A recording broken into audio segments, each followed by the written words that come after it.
$2,165 a year. That is not a typo, and it is not the whole rating.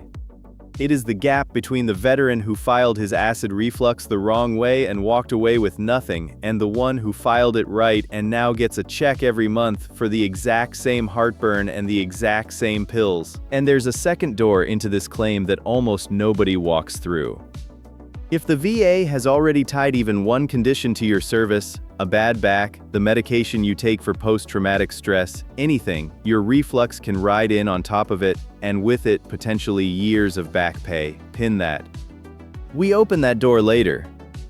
This is Kim, and the first thing to know is that the rulebook changed underneath everyone. Until May of 2024, the VA rated acid reflux under the hiatal hernia code 7346. On your symptoms. Now reflux has its own diagnostic code 7206, and it reads completely differently. The old code paid on how you felt, the burning, the regurgitation, the pain after meals. The new one pays on what's documented, your medication and your strictures. If anyone wants to check, it's 38 CFR 4.114.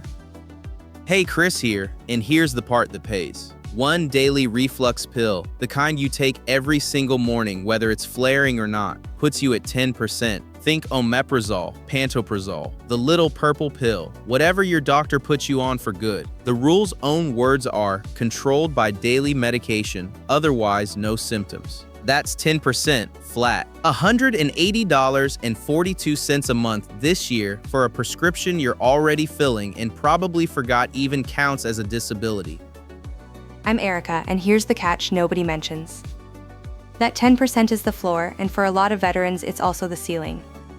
To climb to 30% or higher now, the record has to show an actual esophageal stricture, a narrowing of the swallowing tube that makes food get stuck and needs a procedure to stretch it back open. They call that a dilation. If your reflux is just burning and regurgitation with no stricture on the record, 30 is off the table today. The 2024 rewrite made reflux harder to rate high, not easier, and almost nobody saw it coming. Both things are true at once. The floor is real, and the ceiling quietly dropped. Quick thing while you're here. All the 2026 rates and the current reflux rules sit free at va.professorerica.com. No sign up, so you can price your own claim before you touch a single form. And that second door I flagged, the one where your reflux is tied to something the VA already pays you for, that's where the real money hides for a lot of people. Chris, you always lead with the money question. Go on. Fine, I'll be the blunt one. If it's just heartburn and a pill you'd buy anyway, is a VA claim even worth the paperwork? Because that's the question in every comment section, and half of you already talked yourselves out of filing. And I get it, 10% doesn't sound like a windfall. But run it out over 10 years and then tell me it's nothing. Quick honest ask while we are here. If this has been worth your time so far, hit like, then subscribe and ring the bell. I know everyone asks, but this one is free, and it is how a small channel like this actually grows.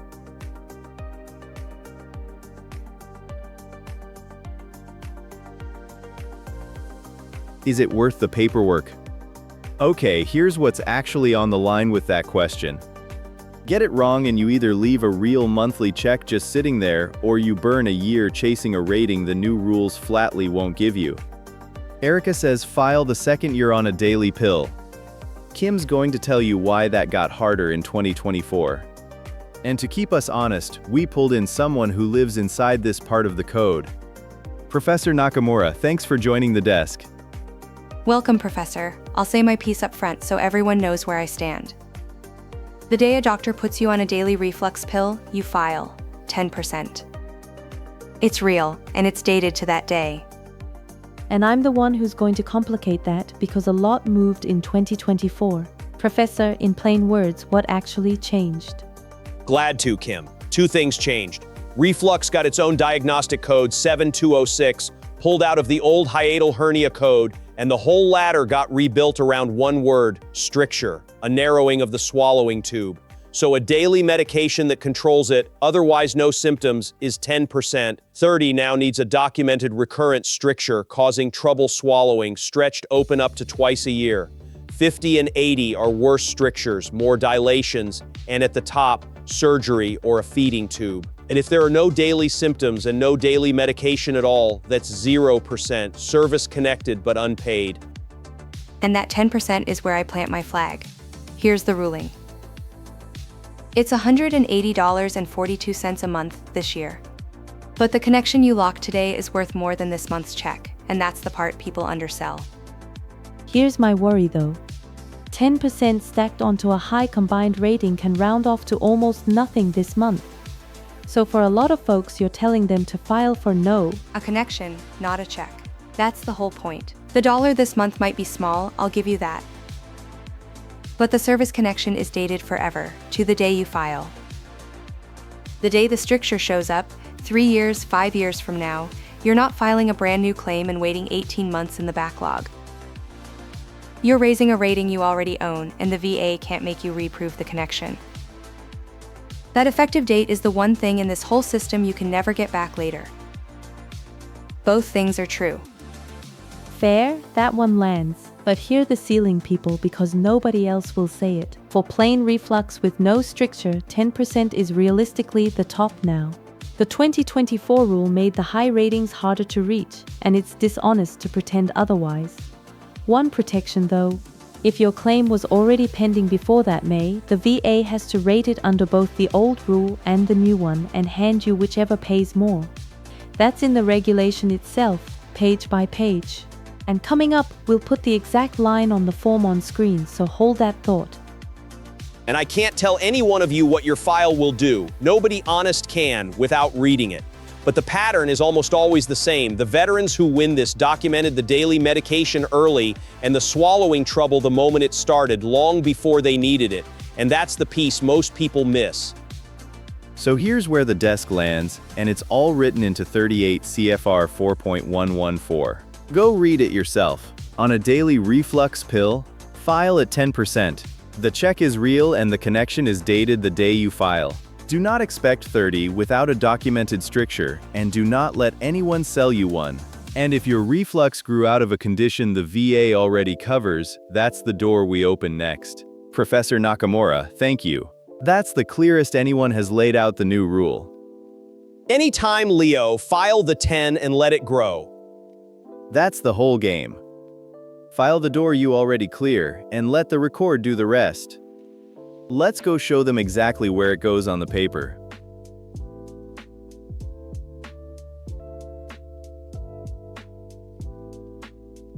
Remember that second door Leo told you to pin right at the top? This is it, the piece I promised was coming. And it's where a 10% claim quietly turns into a real one. Because most reflux doesn't start on its own. It starts because of something else the VA already pays you for. Here's the ruling, and it lives in a completely different regulation, 38 CFR 3.310. Secondary service connection. If a condition the VA already tied to your service causes your reflux, the reflux gets connected too. You don't prove your service caused the heartburn. You prove your service-connected condition did. That is a completely different and much easier thing to prove, because the link back to your service is already the VA's own finding, signed and sitting in your file.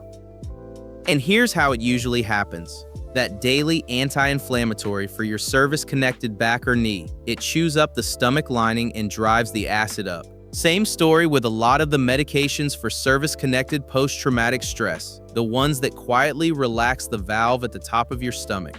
The pills treating what the VA already owns are what light up the heartburn. It's one of the most common secondary claims there is, and half the veterans living it never connect the two.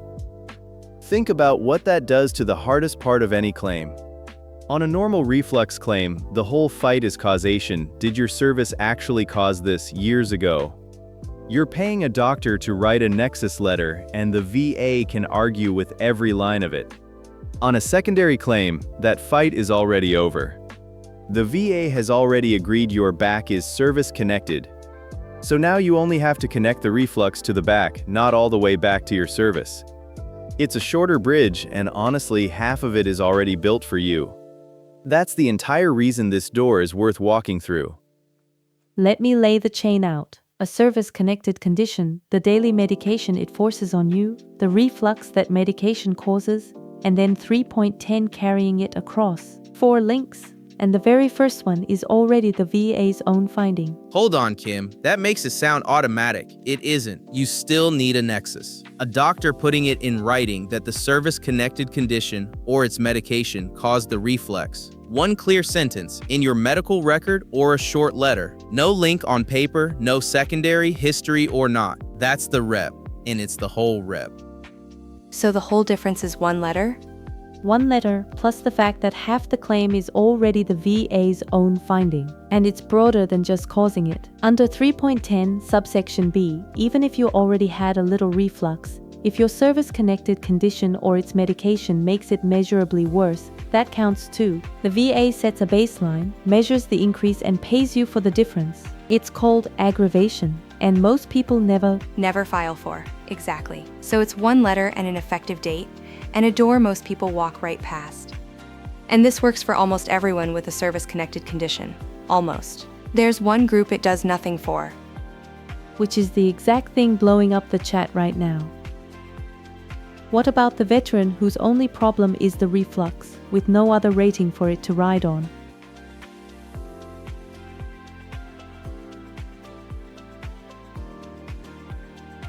No other rating to ride on? Then you file it direct, and you file it at 10%. That's the floor we opened the whole video on.